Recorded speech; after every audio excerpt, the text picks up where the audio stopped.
I do want to kind of clarify, Sandy, because I think there's a misunderstanding sometimes about what a coach does.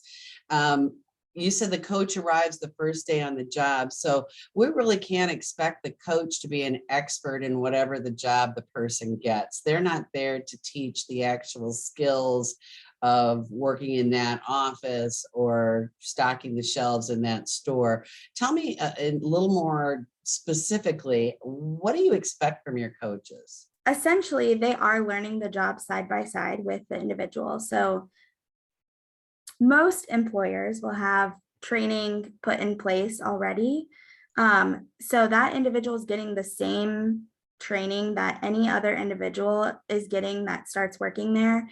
But we just provide those extra resources or those extra, maybe somebody, a supervisor went over a task very quickly, and the coach can just make sure that the individual understands what the directions were, or how to complete that task.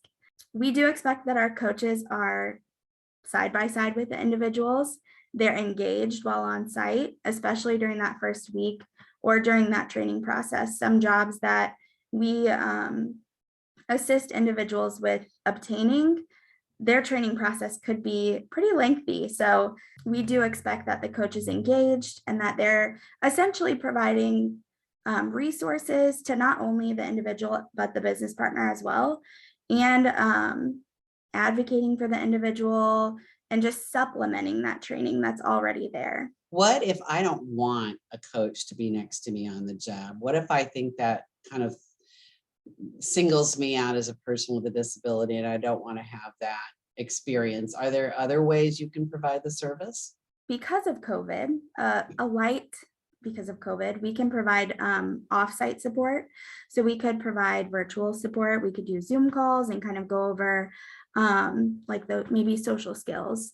Maybe an individual understands all of the hard skills of their job, so they know those tasks that they need to do, but maybe they're having some challenges like interacting with coworkers during lunch.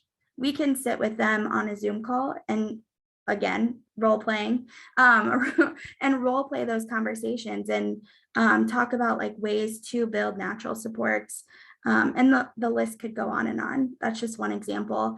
The other thing is, while an individual, like at first we are the coaches, kind of learning side by side with the individual, eventually we're fading. So maybe after that first week, they've learned all of their tasks.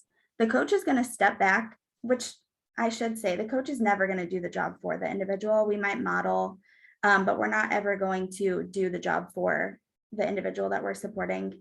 But the coach is going to step back as that individual gains independence, and they may be observing from 25 feet away and just seeing how that individual is handling the job tasks, how they're interacting. If they're working at a grocery store, how they're interacting with customers, how they're interacting with coworkers, and they just observe. I think that's another like big tool that our coaches use is observation, because we can see a lot, and then we can talk with the individual about what we observed and how they think that we could support them with what we observed and how we actually can support them.